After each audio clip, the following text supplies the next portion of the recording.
One of the most recent technological additions we've seen in the track world is wave lights. In the Diamond League distance events, these wave lights on the inside rail of lane one are to indicate to the competing runners if they are on pace to run a certain time, usually a world lead, a meeting record, or a world record. And it's also used to show the audience that's watching whether the runners are on pace to hit these times. Do they really help? Back when I was a rabbit towards the latter part of my career, the wave lights were there when I was trying to help those runners run fast. I think they were pretty helpful, kept me on pace. I think it's also cool for those watching to see if the runners are hitting those marks. So it's a step in the right direction, right? Some other technological advances would be in terms of recovery.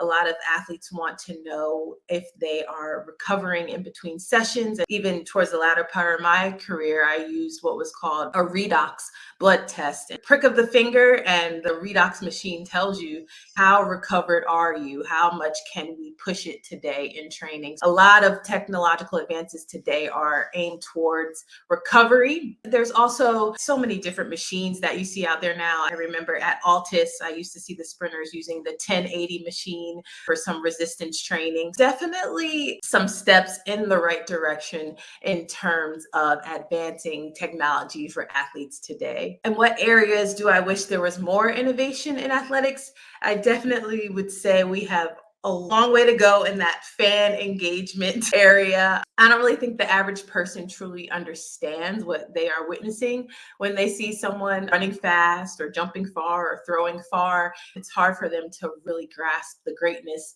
that they're seeing. I think if we can figure out more ways to really show people as they're watching what they are truly witnessing is what is going to get more eyes on our sport. How do you think technology like Feldspar could have revolutionized your life as a professional athlete if it was available when you were competing? Obvious reason would have been advanced flooring would have helped me achieve some faster times, which is always the goal, but also the real-time data that my coach and I would have received in regards to stride length, energy conversion. We would have been able to take that information and to make me a more efficient runner, therefore a faster runner. I also think the live feedback would have been so cool for fans to see and would have really drawn bigger audiences to my races. If you could communicate with your younger self as an aspiring professional, what is it that you tell that person that you wish you had known at the time? I would tell younger Chanelle that I'm so much more than just an athlete. Go after your goals, Chanelle, and try to be the best athlete you can be. But at the end of the day, your worth is not defined by how you perform on the track. Your identity is so much more than an athlete. Don't base your self-worth on your athletic performances. We've seen a very competitive Olympic Games with very few new world records.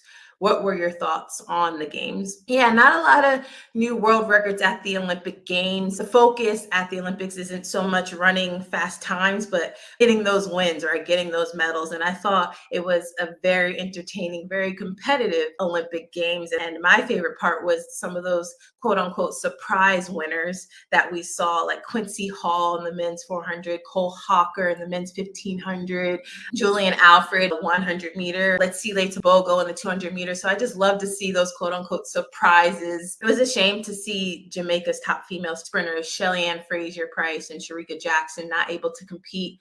Hopefully they're well on their way to recovery. But for those athletes who did compete, I thought it was very, very, very entertaining. Sydney McLaughlin, Keely Hodgkinson, across the board, I thought it was a great Olympic Games. Mental health is a huge part of athletics. There are obviously huge highs, but how did you deal with low points during your career? It took me a while to develop a good strategy to deal with the lows of the sport. But once I did, I found a strategy that really worked for me. Step one of that strategy was just allowing myself to feel how I felt. We're human beings and we have emotions, and we're allowed to be upset, sad, angry, disappointed, confused. It's important that we take some time after we experience those lows of the sport, that we take some time to feel what we feel and to process those feelings. After step one, feeling what you feel, I think it's time to come up with a plan. So that's step two. It's time to figure out, what am I going to do next? Circumstances may not be ideal right now, but what can I do today? Just coming with the plan and taking it one day at a time and being the best you can be that day and not worrying so much about tomorrow.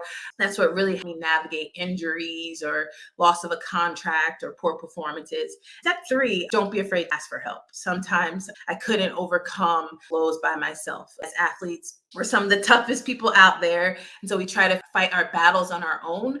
But I think true strength isn't fighting alone. True strength is being brave enough to reach out for help, whether it's a family member, a trusted friend, a sports psychologist, a coach, or a spouse. I think it's important to talk to someone about what you're struggling with mentally. If I wasn't running, which other sport would I have liked to have competed in? Definitely soccer. Soccer was my favorite sport growing up. It wasn't until high school that I decided to focus solely on track and field. I would have chosen soccer, but my parents saw something in me on the track that I didn't quite see yet.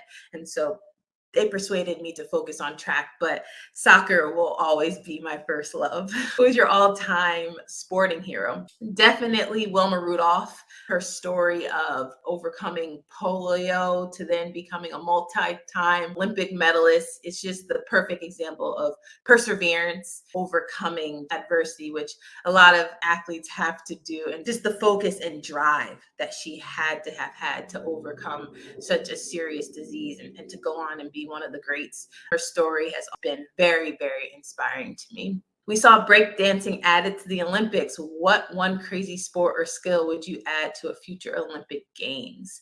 This is going to surprise some people, but definitely tap dancing. I was a very, very good tap dancer growing up, but to me, it's just such a beautiful art. It's entertaining. I know a lot of people probably haven't ever seen it. If you have time, YouTube, world's best tap dancers, and you won't be let down. It's actually a really, really fun thing to watch and think would be a great addition to the Olympic Games.